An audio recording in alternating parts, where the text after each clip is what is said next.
Hi, Anthony's here. Chào Anthony đấy. Rồi, in the previous sentence, ở câu trước, you have learned about the sentence. Các bạn học về câu Anthony is so excited, but his mother is tired, right? So, today we will learn a new sentence. Chúng ta sẽ học một câu mới nhé. The first word, decide to. Decide to nghĩa là gì nhỉ?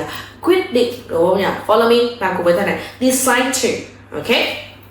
Decide to, okay? Decide to. Decide to. Decide to. Very good job. So, the next word, very similar. Từ tiếp theo vô cùng quen thuộc này. Home, right? Ngôi nhà đấy, right? So, follow me. Home, right? Again. Home, right? Home means, okay, home là ngôi nhà, đúng không? Về nhà. So now, we will have the full sentence. Chúng ta sẽ có các câu này. So, they decide to go home.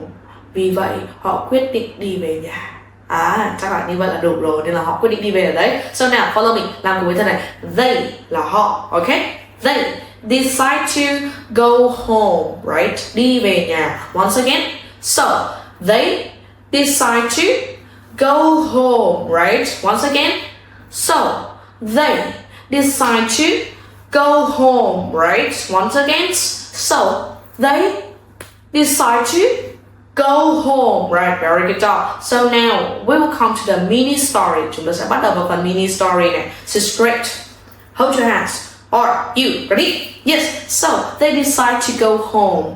Ooh. So do they decide to go to school? No. Do they decide to go to the toilet? No. Do they decide to go to the restaurant? No. So do they decide to go home? Yes, right? Who decide to go home? Ai quyết định đi về nhà? Who? Anthony and the mother, right? So, what do they decide? Họ quyết định làm gì? They decide to go home, right? So, what is the meaning of home? Home nghĩa là gì? Là nhà, đúng không? Very good job. So, do they decide to hit the boy? Họ có quyết định đánh bạn nào hay không? No. Do they decide to hit the monkey? No. Do they decide to kiss the dog?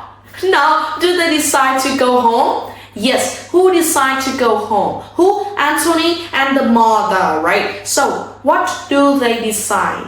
What do they decide? They decide to go home, right? So, why do they decide to go home? Vì sao mà họ quyết định đi về nhà? Why? Because the mother is tired. Mẹ của Anthony đã mệt rồi, đúng không nhỉ? Very good job. So now, listen. This is the end of the whole mini story. Đây đã là phần kết thúc của toàn bộ câu chuyện rồi. Remember to practice as much as really possible. Nhớ luyện tập thật nhiều nhé. Okay? Goodbye.